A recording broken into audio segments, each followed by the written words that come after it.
Okay, I don't know if this is real or not. But I brought this up to you guys not that long ago. You remember that little bit of a controversy with De'Aaron Fox or amongst Kings fans that they were really upset because they felt like he really forced his way out of the Sacramento Kings to get to the San Antonio Spurs or whatnot. And then you have that clip of him saying that he texts Steph Castle and said, "Hey, you're part of the reason why I want to be there." Don't know if this is real. I have no idea where this came from. Apparently, this is their text messages. I don't know. Where Castle says, "Yo, brother, this Steph, lock me in, gang. Let's get to it." And then you had Fox sending back, ready to hit the ground running. "You're a big part of the reason I wanted to be there." And then he said, "Means a lot, bro. Love your game." Now, a lot of Kings fans thought from a specific quote that what had happened was that De'Aaron Fox were setting things up behind the scenes, in which they end up calling him a snake in the grass, and he didn't take too kindly to that. All right, he was pretty upset, and he tweeted out, "You guys have no idea what you're talking about." But this is the clip that upset them. Like, I want Steph here. Then I texted him that. I told him, "You're a big reason why I wanted to come here." So that's a big thing about it, being able to play with Vic and being able to play with Steph. And even Dev and Keldon and a lot of those guys being able to play with HB again, and even CP still being here. All right, so he pissed off a lot of people, which I saw that as, oh, he was just talking about texting him after the fact he got traded. I didn't see that as he was tampering. That was not the case. And we know that the Kings were looking to move him, and we knew De'Aaron Fox wasn't necessarily happy with the Kings, right? He said that he wants to win. He wants the organization to get their act together. That's why he didn't sign that extension. And we sat back and we're like, usually when a player publicly says that they want their franchise to start thinking about winning, a franchise isn't going to just magically change the way that they operate and magically start to win. We know that the Kings have been, no offense to Kings fans, losers for a very long time. 16 years without the playoffs, crazy. 16 seasons, no playoffs is crazy. And constantly or drafting guards when you don't need them, crazy. But anyway, so he went back and forth with Damian Barling here, and it's this guy right here.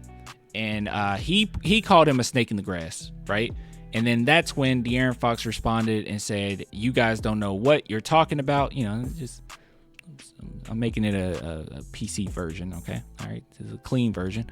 And then they end up having a conversation, and this is what came out of the conversation. So now we're getting the scoop on what happened, but I have a vibe that we already know what kind of happened, but whatever. Oh, I can't hear that. Hold on.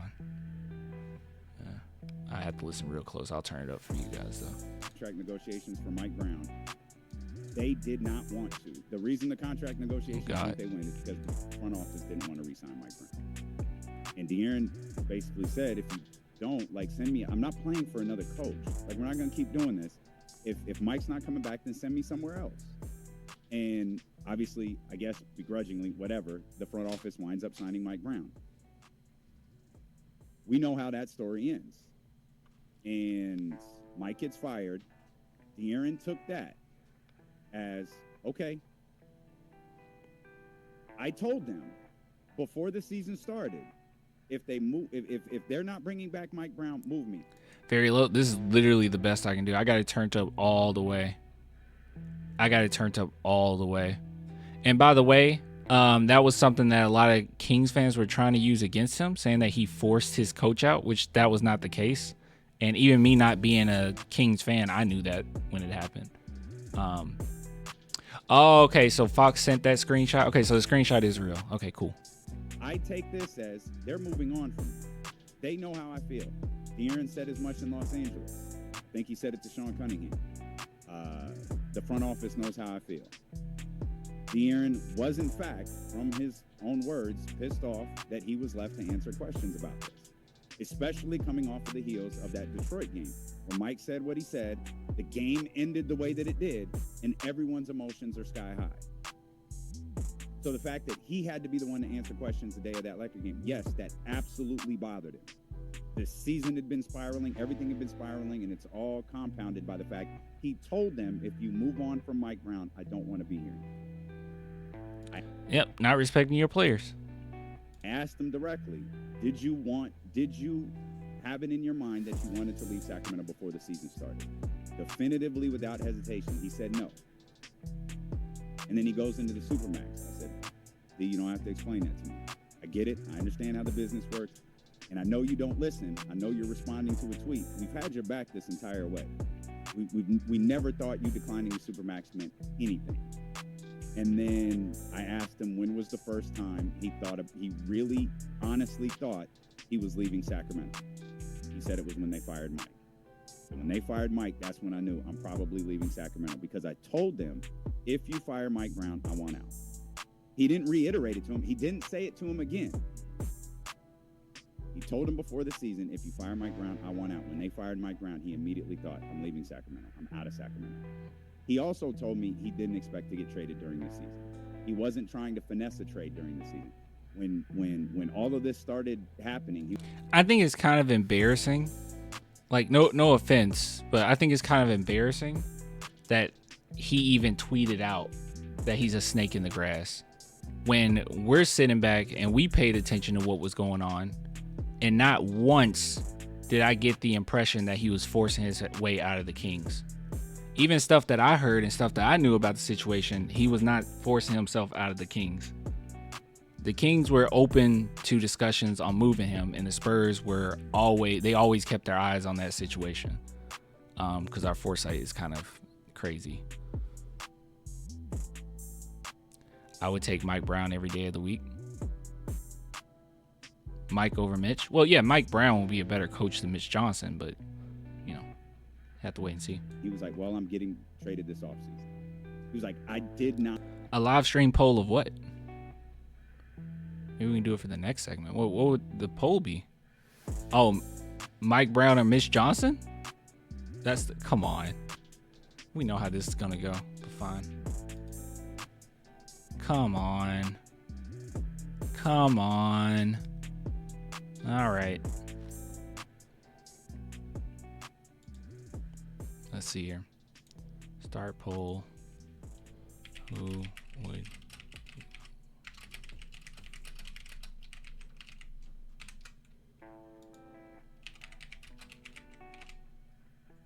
Come on.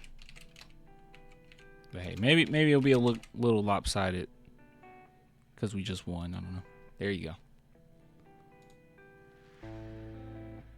You ask and you shall receive. Go back a little bit. He wasn't trying to finesse a trade during the season. When all of this started happening, he was like, well, I'm getting traded this offseason. He was like, I did not want to get traded during the season. That's what he told me. We had other discussions. It was a 20-some-odd minute conversation. It was a perfectly pleasant conversation. And I told him, and I don't have no problem saying this on the air, that tweet seemed to have really bothered him. And so I apologized to him. I said, that was my opinion. Man, what a ill-informed opinion that was. Negotiations for Mike Brown. And I think he deleted the tweet since, but I still have it. Here, I'll just show you. Let's see. I screenshotted that bad boy because I already knew. I was like, yeah, it's got the making of someone regretting what they post. Well, mainly De'Aaron Fox regretting what he posted, because there we go. Fox in the grass. So just straight up call him a snake in the grass. Insane to have that opinion. Messina is a great option too. Messina would be phenomenal. I just don't know what he's up to nowadays. When people say Becky or Mike Brown or whatever, I always want Messina.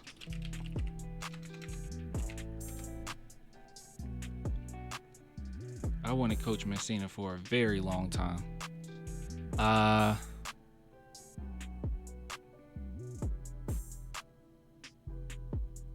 It's hard to keep up with coaches when they're no longer in the NBA.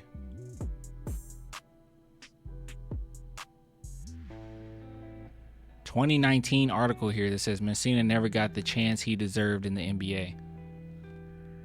I hope he's hungry for it, man. That will be a dream come true. Messina being coach would be a dream come true for me. I'll take him over Becky and Mike Brown.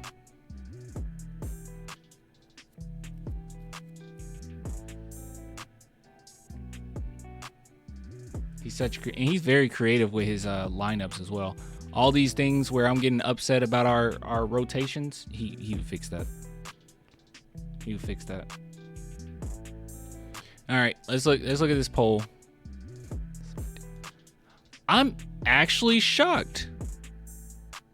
Okay, you guys probably can't see this one. There you go. Actually quite shocked.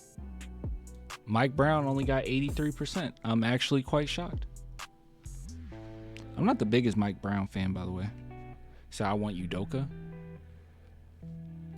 You want Udoka right after you had to deal with the whole Primo scandal? I'm okay, man. I don't want any more scandals. I do not want any more scandals. Obviously, it's not as bad, but it's yeah.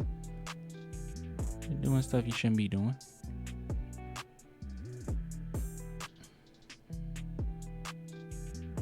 Pop will be back next year. I don't know, man. Udoka didn't do anything illegal. Of course it wasn't illegal. Was in a consensual relationship, right? I don't know that. I'll be honest with you. I don't really know the details of it. I just know the power dynamic makes it a little weird. And it was against rule policy. So I'll take Udoka in a heartbeat. I feel you. I feel you.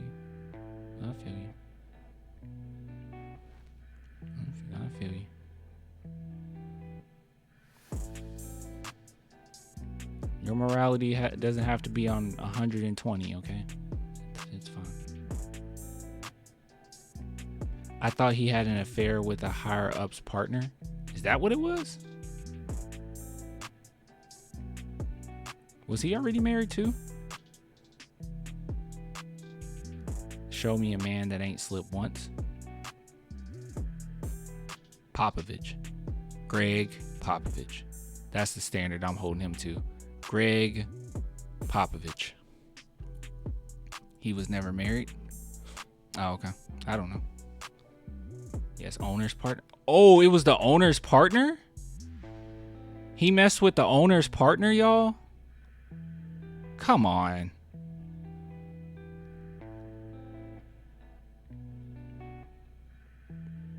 That's just as bad. That's just as bad as Tony. That's just as bad. Somebody higher up there. That's just as bad as Tony.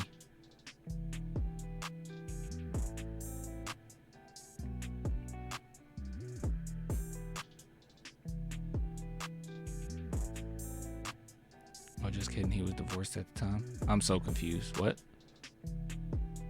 Oh, he was divorced when okay. No, not owner's partner. Affair with owner's wife. Okay, you guys are all over the place. See, no one knows. You all have facts wrong. See, no one knows. No one knows what happened. See, Melissa's like, y'all are wrong. No one knows. No one knows. We just know it was a scandal. We don't know the details. I don't really care. I just wouldn't care that much. I told you. Look, I told you who I want. I want Messina. All right, that's what I want. It was an affair. We all know that. We all know it was an affair. But at the end of the day, I want Messina. That's a dream. Anything else, I'm low-key settling. She was just a part of the organization.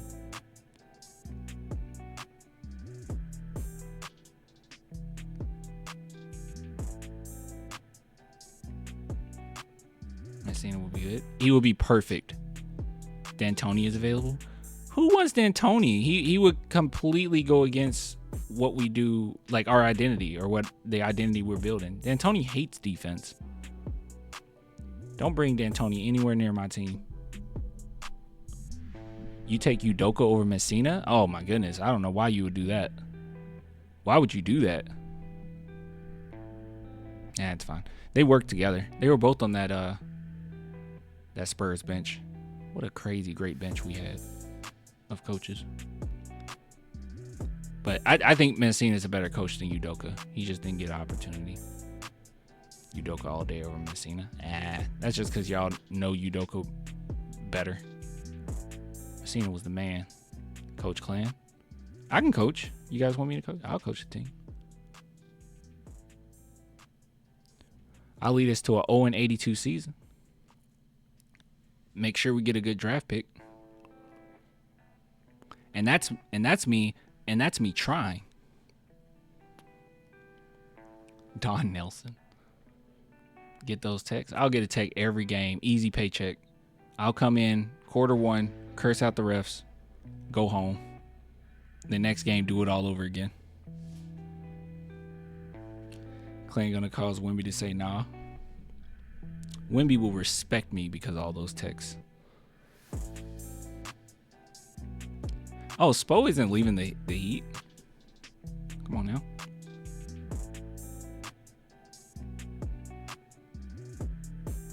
Udoka was the only one that got caught. I don't even know what we're talking about anymore.